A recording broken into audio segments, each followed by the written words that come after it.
Canta.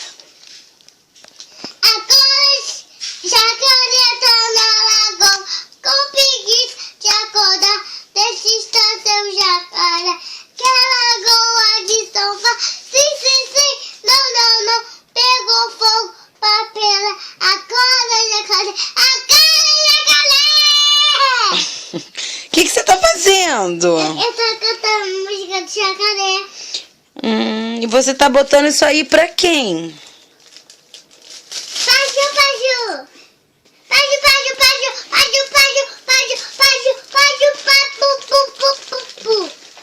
Quem vai vir na sua festa? Não sei. Quem você chamou pra sua festa? Cauã. Mas quem? Alice. Mas quem? Goiaba. Mas quem? Uri. Mas quem? B.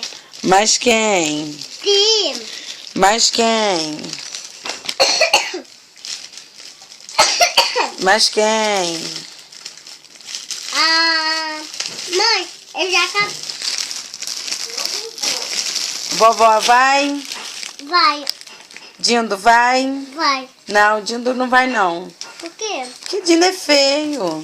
Ai, tadinho do Dindo vai chorar. Ai, eu vou ligar pro Thiago. Pra quê? Porque você falou que ele é feio. Então tá, o Dindo é bonito, agora tio Roberto é feio. Tio Roberto vai chorar. Por quê? Porque você falou que ele é feio. Ele é o quê? Fala, ele é lindo.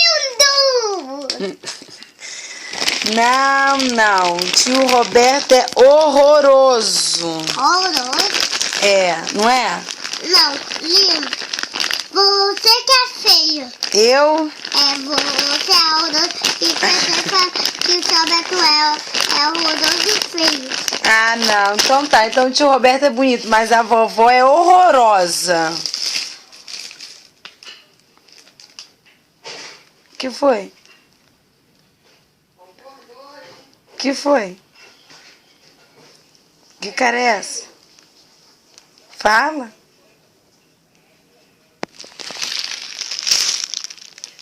Que cara é essa?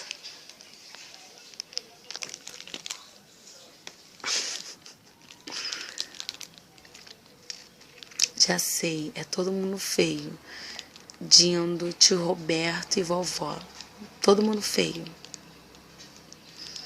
Vovó linda, Tio Roberto lindo. E o Dindo é horroroso.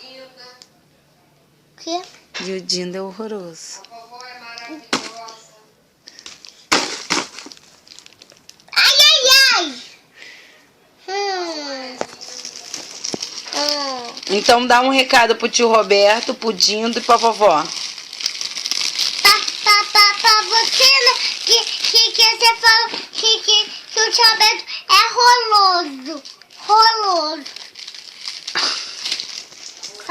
Não tem gato. Ai. Então manda um beijo aqui, manda um beijo.